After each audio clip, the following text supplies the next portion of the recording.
Talk radio without the static. Email your questions and comments to lynncullenshow@gmail.com. And now your host, Lynn Cullen. Hey there, and welcome to the show. It's the last day of October, generally called Halloween, and it's a Tuesday, and Susan's here. Hi. Hi. How you doing? I'm okay. People have expressed I've told them about Ernie's passing, and a lot of people wanting to know that you're okay. I am okay. Yeah.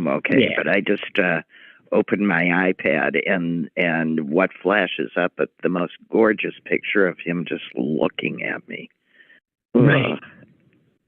You know, that's my screensaver, too. And this wasn't even my screensaver.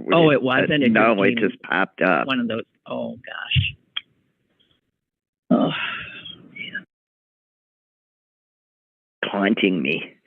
Anyway, stuff happens. He's not. When I did this, I chose to have only one of us suffer. So that's it.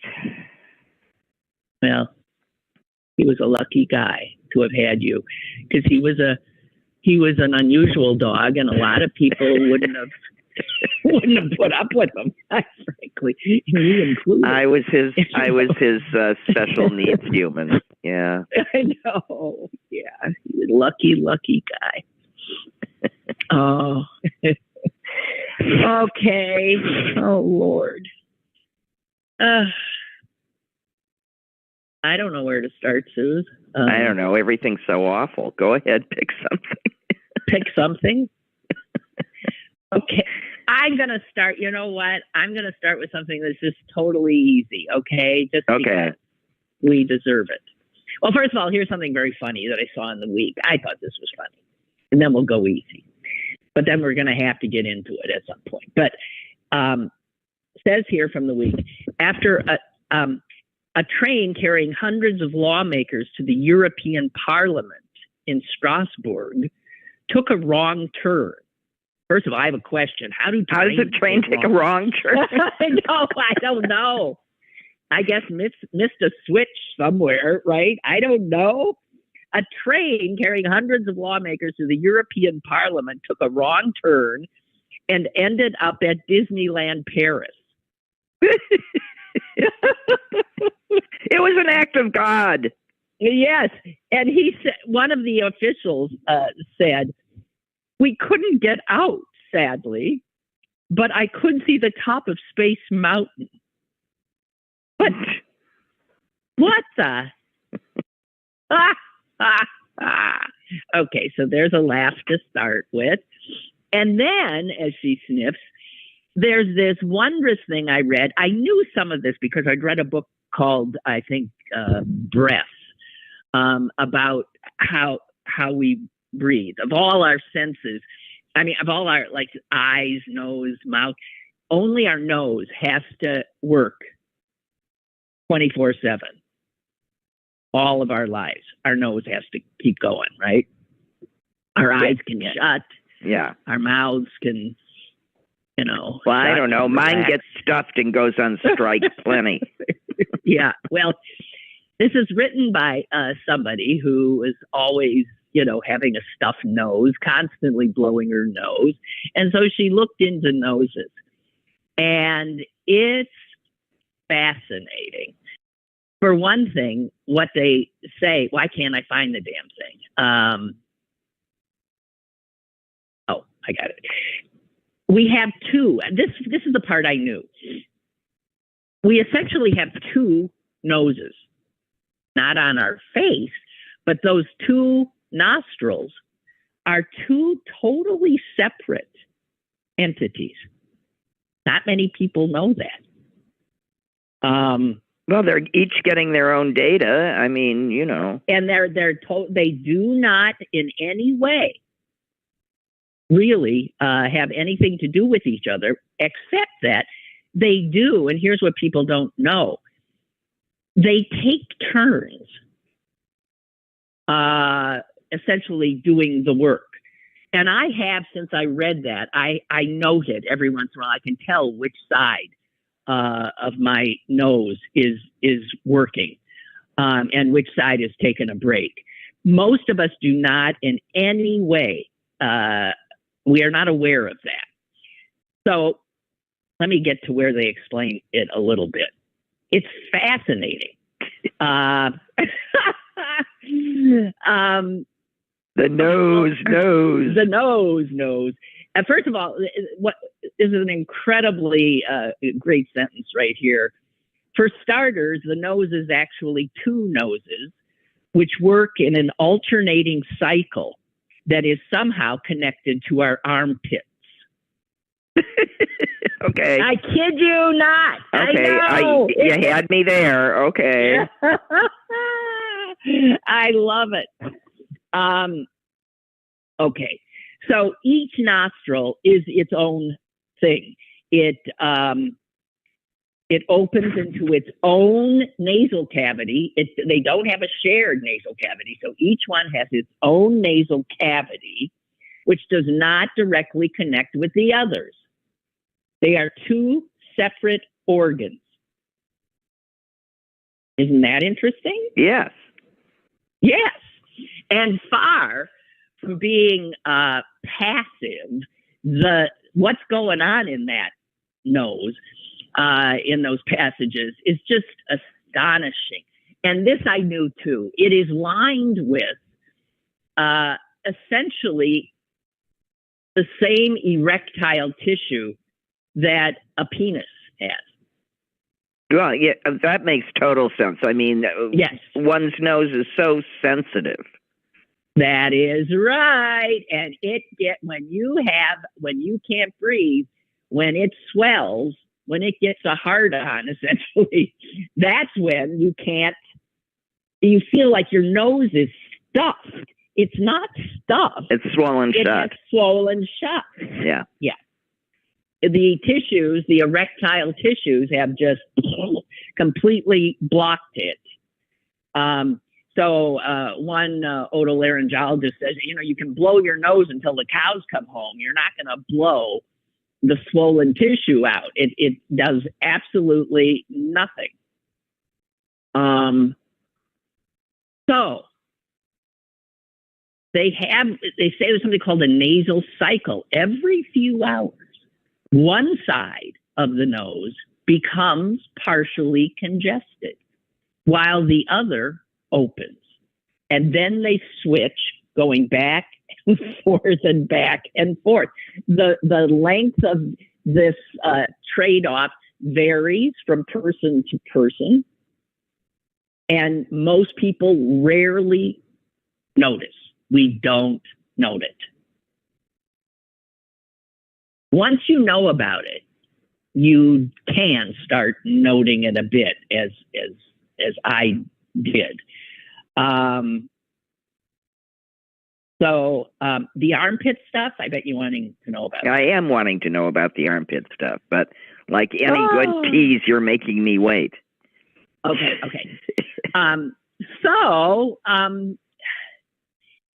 If you lie down, let's say you've got a stuffed nose. If you lie down on your right side, the left nostril is farther from the ground and likely less obstructed. And when you have a cold, when you toss and turn trying to sleep, you just naturally try to get the nostril that seems to be a little less blocked on top, right? We all do that, no? Hello? Okay. No? I don't know. Okay. Well, okay, I do.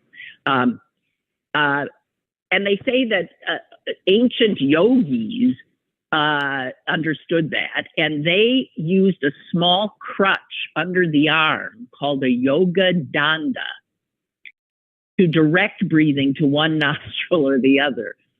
And what they did is, if you squeeze a bottle under the opposite arm of the nostril that's blocked, it will eventually open. I'm not kidding. Okay, well, I believe you, because the word eventually Well, that sort of takes away the cause and effect, if you know what I mean. Well, that is true, and exactly that's true, because it says here the effect is not instantaneous. And the author says, when I tried this recently, my arm got tired before my nose unclogged. But there is a connection somehow with pressure to the opposite armpit in terms of opening up the nostril. I'm just saying that is all the information. Well, I have noticed in my ongoing aging process that I notice increasingly how much my nose is connected to the whole system. And so, like, for example, I view sneezing a whole lot differently than I used to. I used to think of sneezing having to do with clearing out whatever was in my nose. But I can tell that these days I might sneeze in order to reorganize how things are laying in my stomach. Yeah. Well, honestly, if you sneeze, it picks everything in your body up and drops it back down. It's one of the reasons it feels so good. Yeah, it is orgasmic. It's like this, just propulsive. Yes.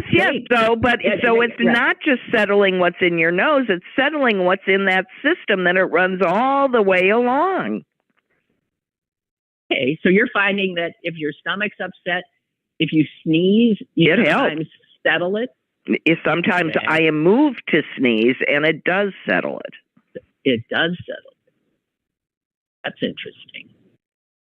So, what do we know? There's all and the it's a system, folks. It's a system.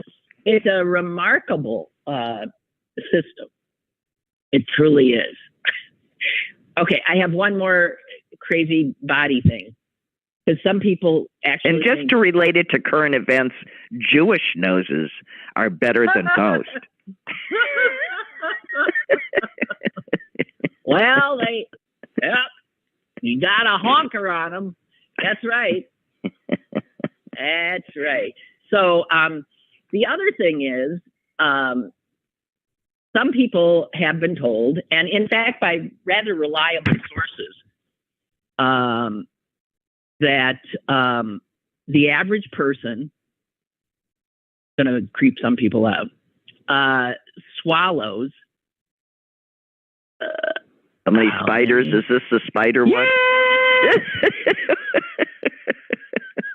The average person unwittingly swallows 8 spiders a year while they're sleeping. That is the so-called wisdom. I'm happy to tell you it's totally bogus.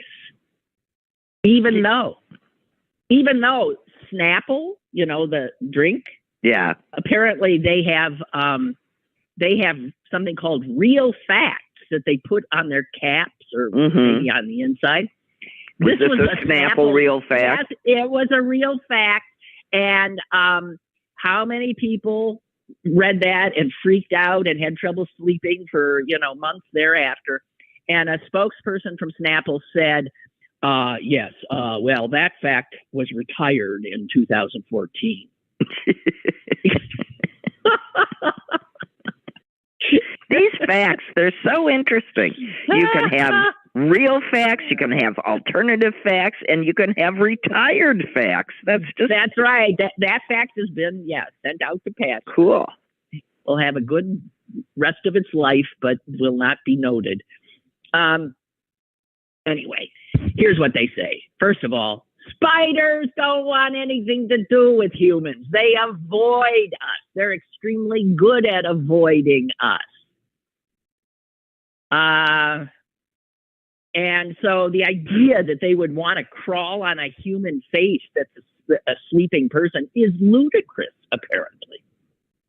So much for when I wake up and have some kind of thing and I decided a spider bit me in my sleep. Because I do think that. Well, it might be a bug, but not a bug. Yeah, but not a spider. Right. They also say that spiders would be repelled by our mouths. So there's no way they'd go in them.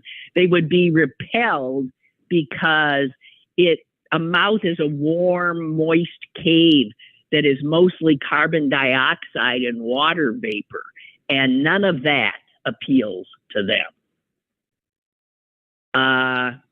Also, it says it's just theoretically, it is ridiculous that a spider would somehow end up in your mouth.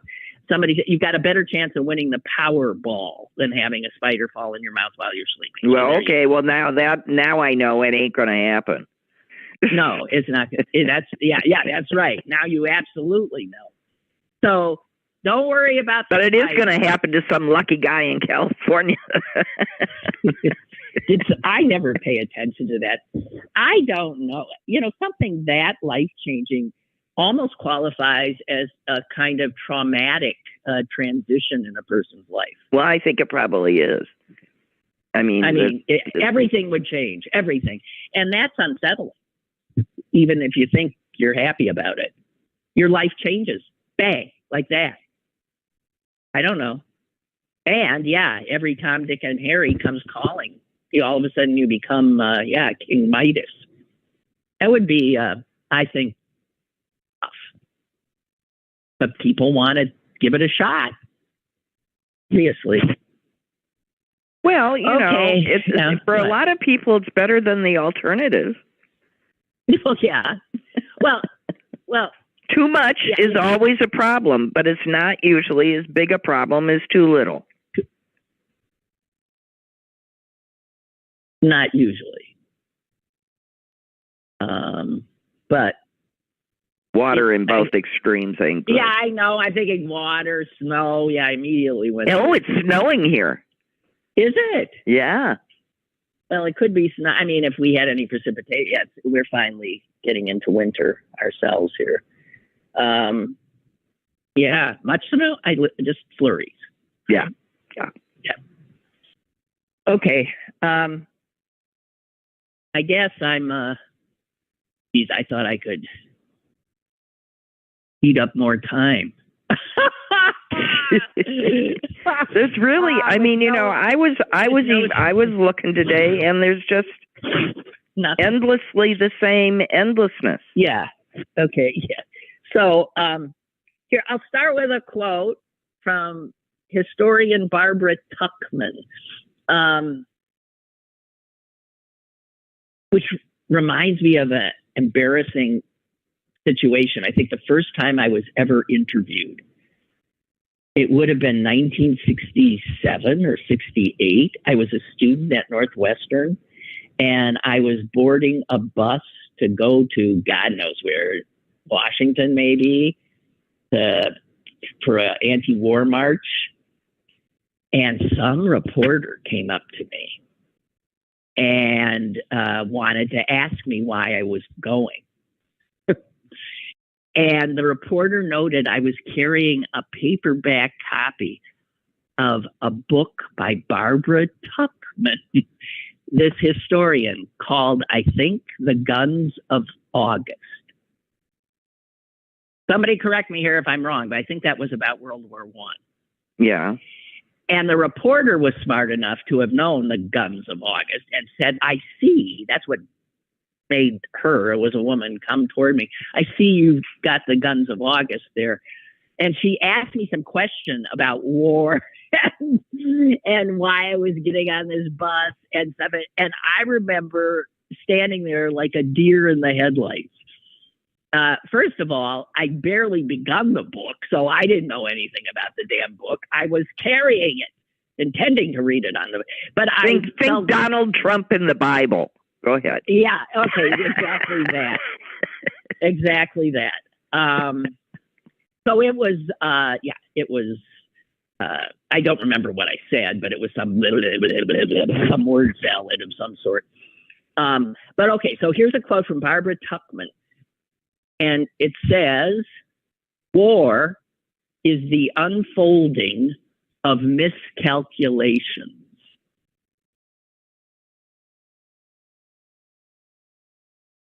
Isn't that pretty good? Mm-hmm. Yeah. That's one way to explain how you end up getting into this mess. I think we got this. At least the Middle East one was. It was calculated. It wasn't. Well, it is true. I mean, there's no doubt that Hamas. The initial thing here in this war, not to go back to history. This war, yes, Hamas obviously intended to create a massive response from Israel, knowing. I mean, you could say it's ingenious, knowing that the massive response from Israel would immediately make Israel the villain. Right. So that they could do this initial slaughter and know that just because of the reality of Gaza and the reality that their headquarters are under hospitals and all of that, and they hide amongst the civilian population, that of course this is what you're going to get. And in that regard, the Israelis have reacted exactly the way Hamas intended. Right. Yeah. And the world is acting predictably. Exactly. No, it's just totally absolutely exactly as everybody. Everybody immediately does what they're supposed to do. Their knee jerks as only their knee can. Yeah. And I have to say that this is different only in the, it is different in the same way that the Hamas initial act was different in its just extraordinary barbarity. And everything since has been different in that way, including the world's immediate reaction of pouring into the streets and saying things like demanding the extermination of the Jews and the end of the state of Israel. Yeah, right. Which means, and a lot of people saying that don't know what they're saying. They don't know what they're saying. The river is the Jordan River. The sea is the Mediterranean. In between is this little sliver of land called Israel. And if you are to, take that, then Israel ceases to exist and the Jewish people in there cease to exist. So it's a call for true genocide again. And that's what's so amazing. I mean, it's like no one talks about that. All we hear about is the Gazan genocide. Yeah. There is no genocide in Gaza. There is a war, and wars kill people. A genocide, correct me if I'm wrong, is a predetermined effort to literally obliterate into extinction an entire people. Right, which is why the Holocaust was a genocide. And why the state admission of Hamas is a genocide. But Israel has no genocidal intent. They're trying to rid themselves of Hamas, their enemy, their obvious enemy. Well, anyway, we can go back and forth on this till you're blue in the face. Whatever. I just want to point out a few things that I've come across recently. The thing that is blowing me away is media and its inability somehow to deal with this. I give you here's one that just blew me away. Associated Press headline. Let me find it. This has to do with the attempted pogrom at the airport in Russia. Here is are you aware of that, Susan? Yeah, of course. Okay. I always think to myself, why are you flying from Tel Aviv to Russia? But anyway. Well, you know what it turns out? There were no Jews on that plane. Do you know who was on that plane? Why they were in Russia and why they would return to Russia? The people on that plane, they were Russians. And most of them had been in Israel for medical treatment. There were no Jews on that plane. Well, good. Okay. Israel. That makes a whole lot more sense to me. That's all I am saying. That's all I am saying, and that is known. So the AP headline is right in front of me here, and it says, crowd storms Russian airport to protest flight from Israel. Well, that's not what happened. First of all, it was not a crowd. It was a mob. It was a mob, and a riotous mob intent on murder. Were they there to protest a flight from Israel? No, they were there to kill the Jews they thought were on the flight. So crowd storms Russian airport to protest flight from Israel. That's the Associated Press. And it's wrong.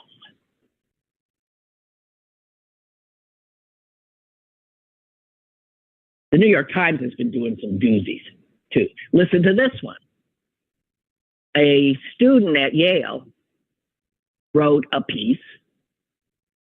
I'm not sure, but she may be an Israeli. And she wrote a piece for the Yale newspaper and for the Yale Daily News. Yeah. And the paper printed it, but put a correction, editor's note, correction under her piece. And it says this. This column has been edited to remove unsubstantiated claims that Hamas raped women and beheaded men. What do they mean unsubstantiated? They have videos of it. Yeah. What turns out to be unsubstantiated, I want to make this clear, is there is no visual evidence of them beheading babies. That is true. There are no beheaded babies. There's some reports that some were set on fire, but they weren't beheaded. But that's okay. So that's the wonderful budding journalist at the, one of our brilliant universities at Yale. This column has been edited to remove unsubstantiated claims that Hamas raped women. And this was done at the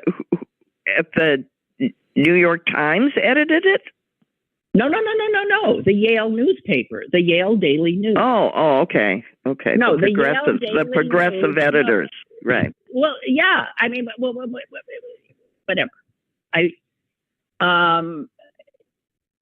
The amount of disinformation out there, flying both ways, but mostly I would argue one way, is just incredible. For instance, where did I see this? Maybe the Washington Post. Talking about how the image many have seen of a bloodied Palestinian boy surrounded by Israeli troops, that turned out to be a behind-the-scenes frame from a short film. The video of a paraglider slamming into a power line that in fact was footage of an accident this spring in South Korea. The clips of militants downing helicopters really were from, and I think a lot of people already know this, a video game called Arma 3. But it doesn't matter because this stuff goes out there, just like the Israelis bombing a hospital, killing 500 people. It's just so wrong on so many levels, and yet it was reported all over the world, and it didn't matter once the facts became known. It didn't matter anymore. The facts be damned. The people were in the streets calling for the blood of Jews.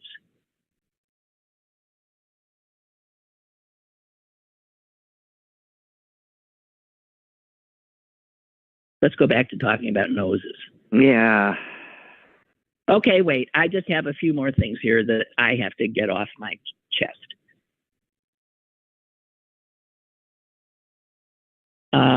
Again, media often, trying to explain who's who, will call someone a peace activist, right? They're a Israeli peace activist, a Palestinian peace activist, whatever. I have this from a Palestinian peace activist Instagram.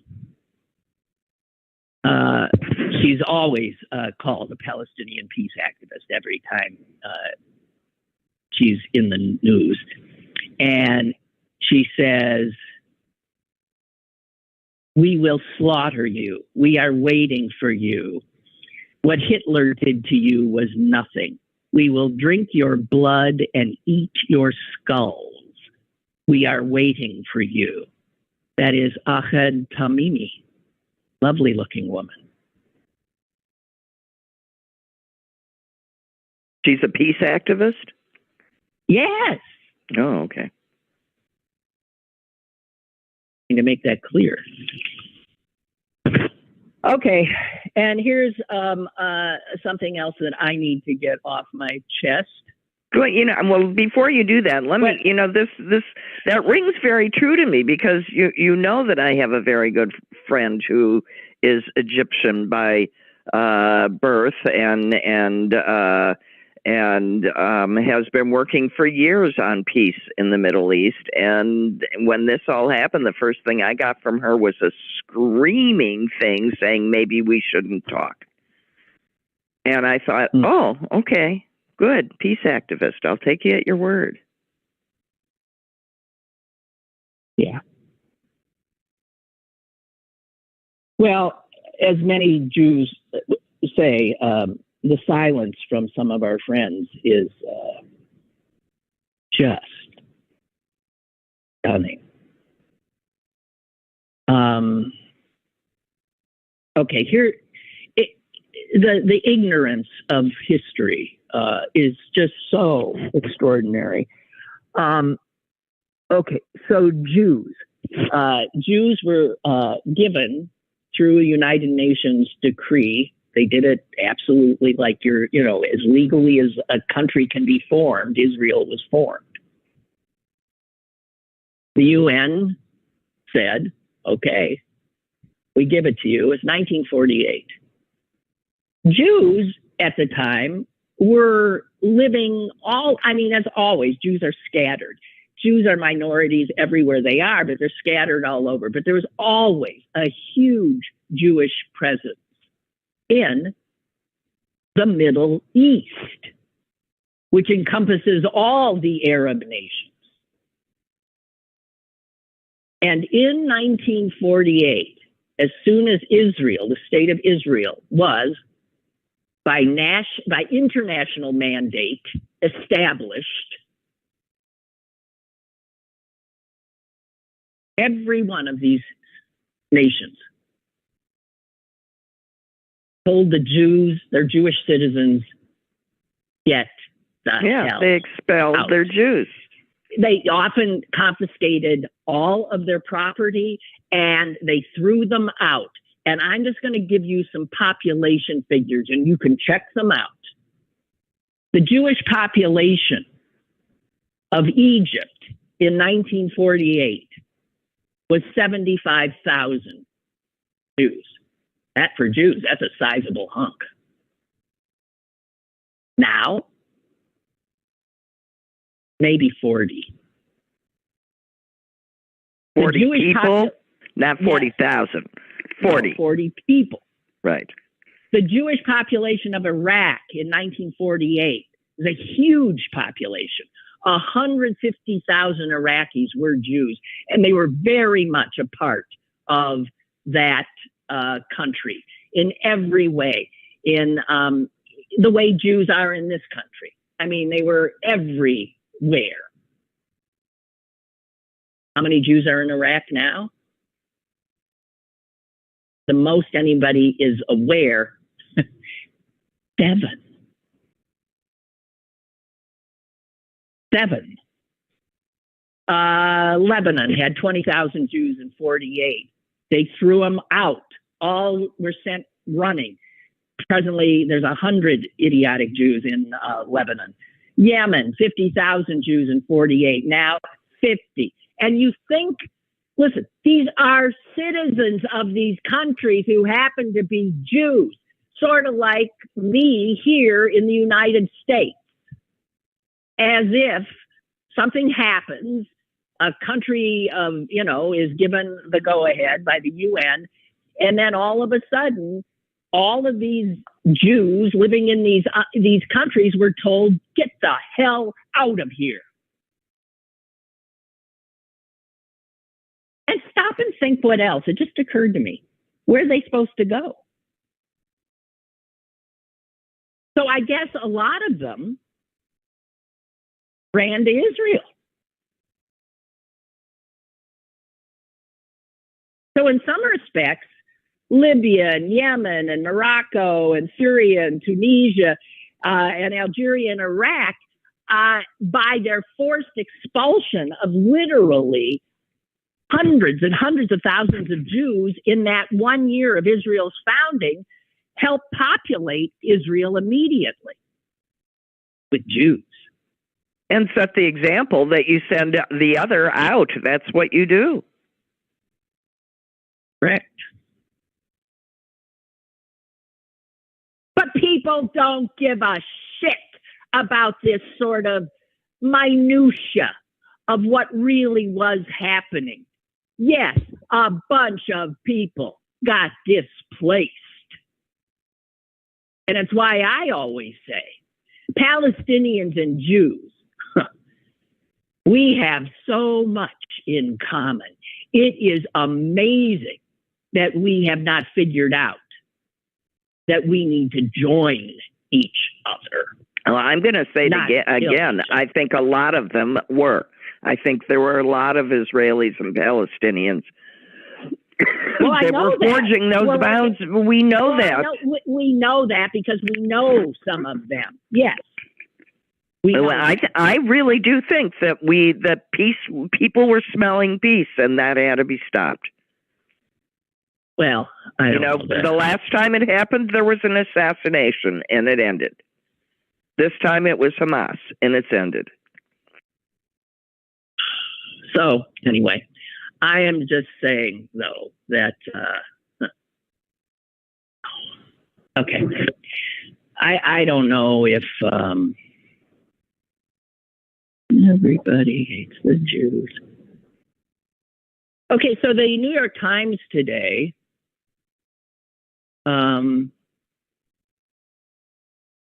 has a rather large piece about Pittsburgh and this,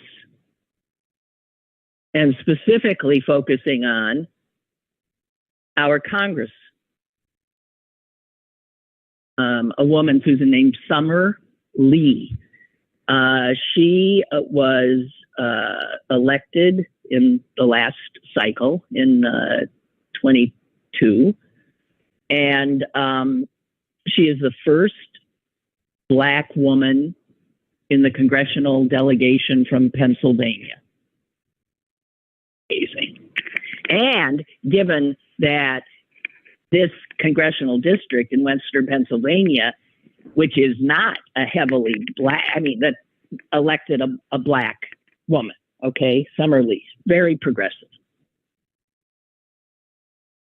I am going to go on record right now as telling you she will not be reelected.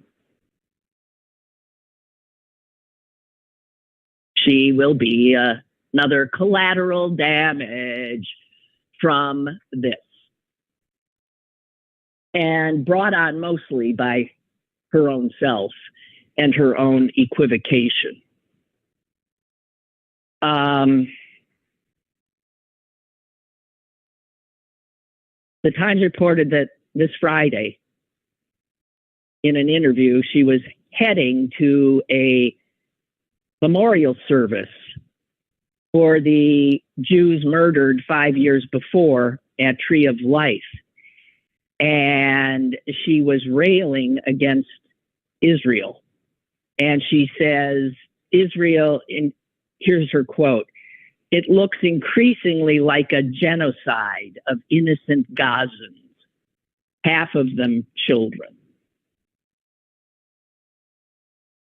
As she heads to the memorial for the Jews murdered in her district. She went on to say, Israel is one issue. It's an important issue to a subsection of our community. Oh, the Jews. Only the Jews care. Okay. Well, that's how I read it. No, sure. Well, this Jew who voted for her won't again. I will not. I don't like being relegated to a subsection of her constituents. And I voted for her. And she was running against a Jew who I know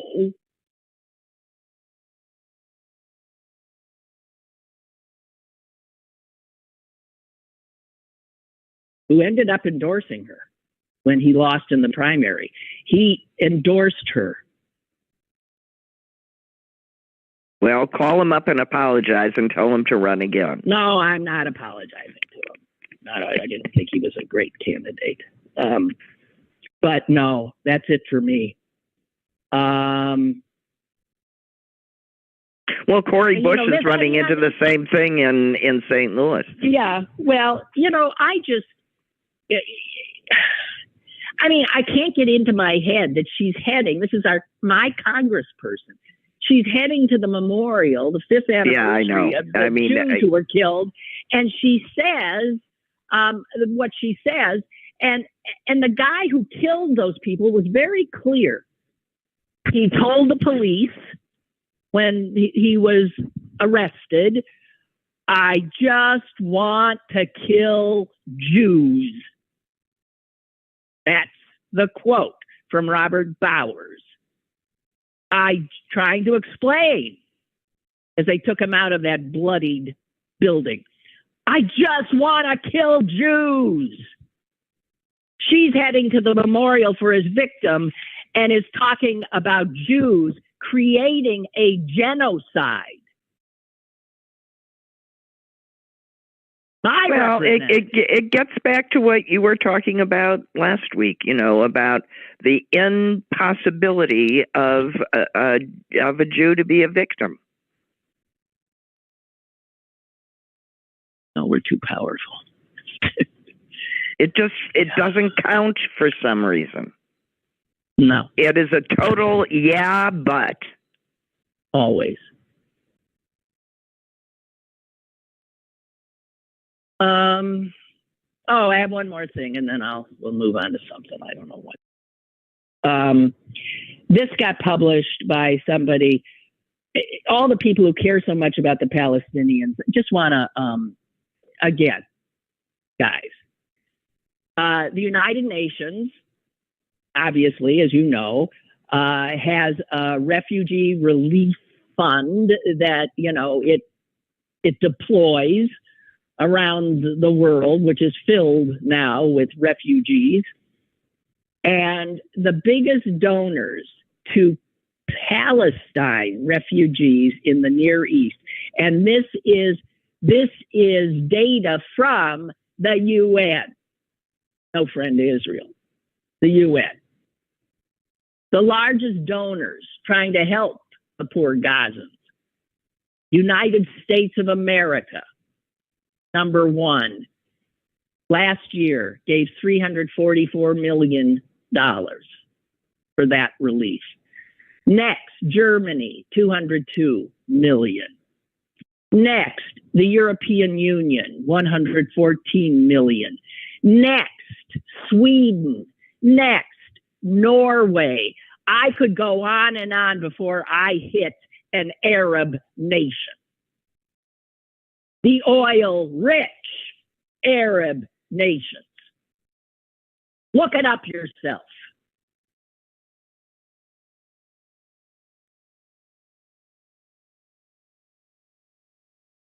God. Yeah, I've never understood why people only blamed Israel for the condition of the Palestinians. Because it's easy. I know, but I mean, it's so obvious that their neighbors... it's not Israel that are using those people as pawns. Well, no, they're a problem for Israel. The other nations use them as pawns. That's what I'm saying. The reality is, it is, again, more complicated than that. It's so complicated, it's mind-boggling. And the Israelis, especially recently with this disgusting government of Netanyahu, have exacerbated the problem so much that a lot of this bloodshed I'm putting on him. Oh, absolutely. Ultra nationalistic, ultra Orthodox Jews and those settlers. They are disgusting and only creating the problem that ends up getting Jews killed. Well, just like each of these people are the victims of their governments. In many ways. So here locally, I don't know if... although Israel just elected that creep, you know, well, they elected him a lot. I don't know. The fact is, half of Israelis easily feel about him like, you know... We feel about Trump. I understand. Yeah. Okay. And they're very similar, with very similar missions. Oh, they're very similar. So here's something that is just so stupid, I can hardly believe it. Netanyahu speaks better English. Yeah. Wait a minute. Frick Pittsburgh's, so the Frick, museum here in Pittsburgh. Yes. Has apparently postponed a exhibit of Islamic art that was supposed to be opened Saturday. This is an exhibit called 10 Centuries of Islamic Art, and it was about traditional Islamic art. And they have decided, well, they put out a release saying they cited an unforeseen scheduling conflict. Oh, bullshit. Yeah, you know, it's bullshit. Then it turns out that they owned up that they were worried that some of the members of the community might be, put off or something by it. And I'm thinking, what? What? Yeah, I'm thinking that too. What? I'm just going, why? Come on now. No, and in fact, I mean, yeah, what? So, guess what? The Jewish Federation of Greater Pittsburgh put out a statement trying to educate the nitwits at the Frick. It says, equating Islamic art with Hamas is certainly biased and is certainly something we are against. I believe that few people in the Jewish community would have been concerned about an exhibit on Islamic art because we understand that Islamic art has nothing to do with a terrorist organization. People are so... When it comes to this, people get really stupid. Yes, really they do. Stupid. Well, in my experience, the people that get stupid are people that are not of either of the groups. I don't know about that. I think I just think it's people. There's plenty of stupidity on both the. Well, maybe, I don't know. Because most people don't have a clue, and they're not really interested. But one thing has been made clear: Israel's the bad guy, and I said, and people might remember that when the horror of October 7 happened in Israel, I said, well, the world is now all, wow, just trying to come to terms with this barbarity and horror. I said, give it, I remember I wasn't quite sure how many days it would take for any sympathy coming Israel's way to evaporate. And for Israel to, because they would, of course, respond. Right. As any government would respond.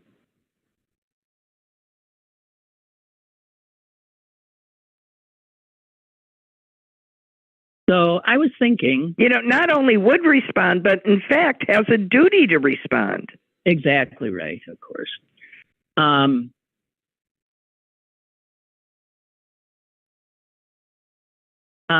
I was thinking, since Israel and Gaza have sucked up all of the media attention, who's benefited from that? Like what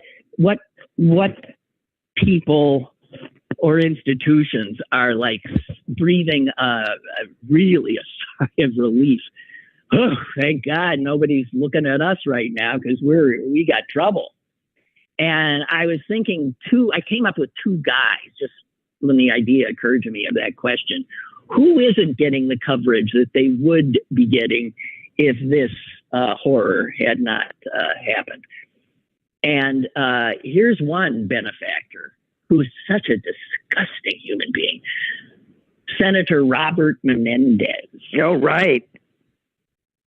I mean, people are reporting, but who's paying attention, right? Yeah, nobody. And the news, I'm sure, I don't watch it much, but I'm sure that is so far down. But the fact that this senator was essentially acting as a Egyptian agent is so beyond the pale. I can't even. I mean, he's going to go to jail. Well, he is going to jail. I mean, nothing says I'm innocent like gold bars in your pocket. Well, it looks a little strange, I must say. I even think it might be that this wife of his was actually a plant to begin with. She's the one who pulled him in to all of this. Introduced him to the people he had to know, then hooked him into. I'm wondering she if might be, not a classic. Yeah. Because you look at the two of them together, and it's a strange-looking couple. It's a strange couple, sort of like Melania and Don. Whatever. So Robert Menendez, who should be thrown out of the Senate, but then, well, we'd still sort of control. No, I guess not. No. Well, if they won't throw out Santos, we don't have to throw out Menendez, because that's just the way Americans roll now. Okay, here's another one, I think. The despicable Clarence Thomas. Oh my God. His RV loan was forgiven. Yeah, which means, listen, this guy, he makes, well, he's a grifter.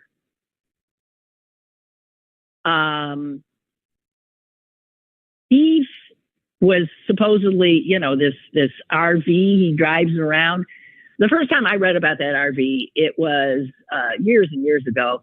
And it was in this article in which I thought, what?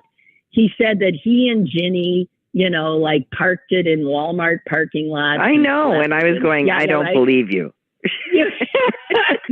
He liked being out among the real people. Okay. Well, it turns out that this van costs over, and it was a used one, it costs over $250,000. And he never paid. He paid a little interest on it over the years.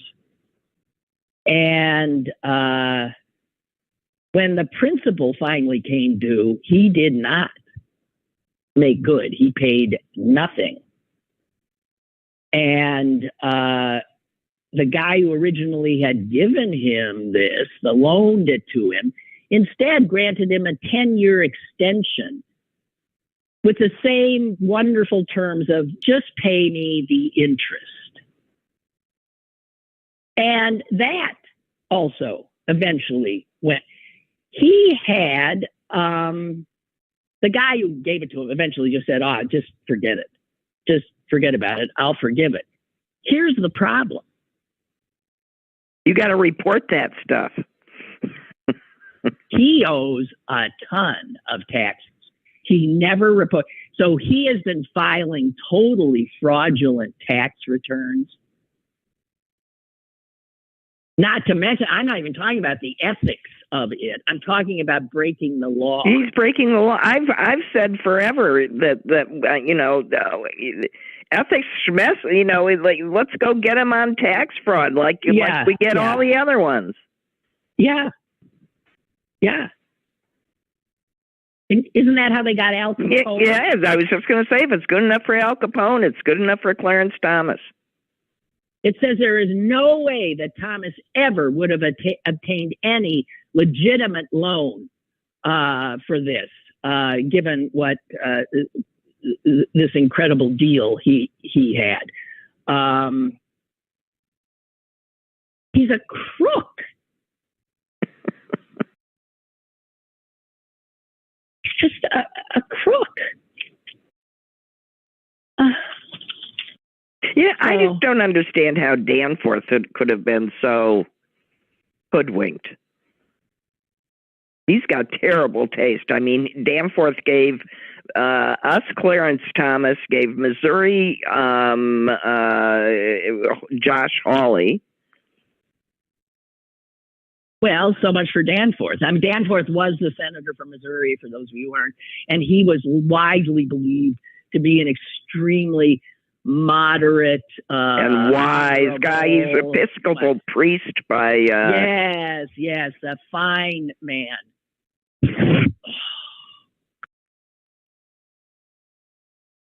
Okay, so listen.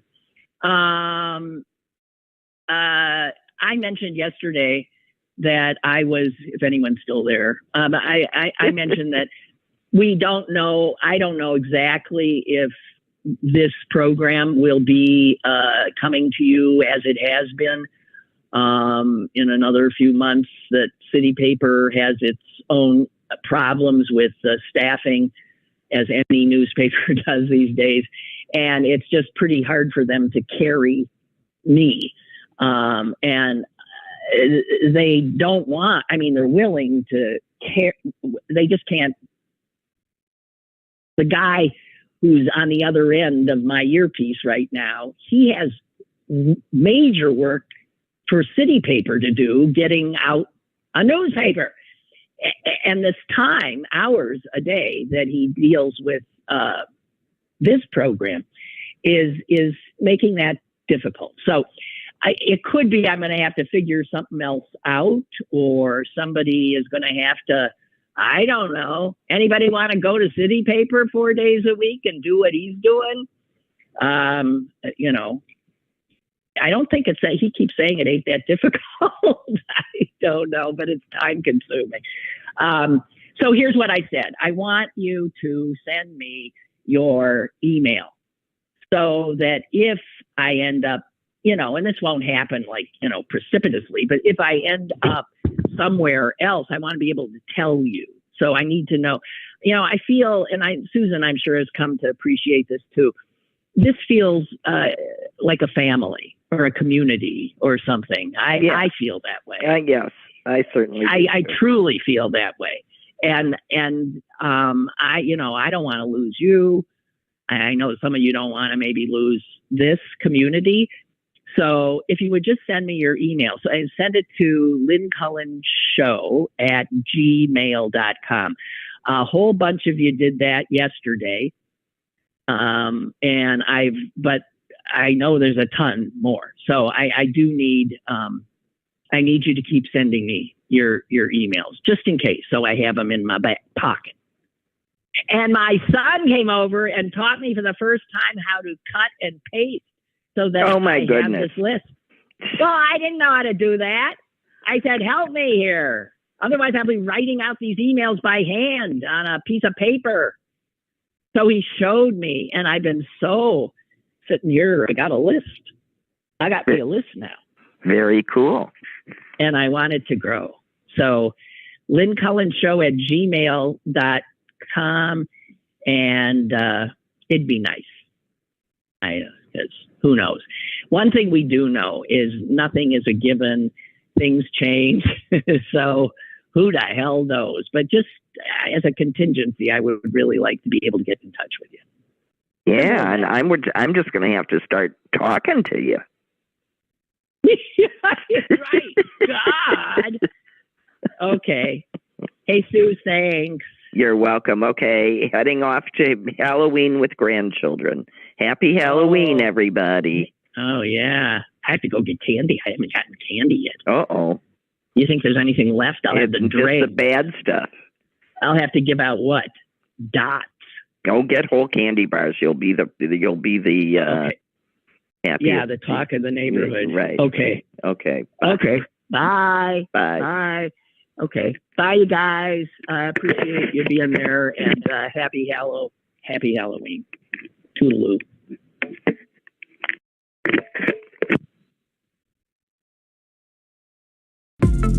Lynn Cullen Live, Monday through Thursday from 10 a.m. to 11 a.m. and archived at pghcitypaper.com. The opinions expressed on Lynn Cullen Live are those of the host and do not necessarily reflect the viewpoints of Pittsburgh City Paper or its advertisers.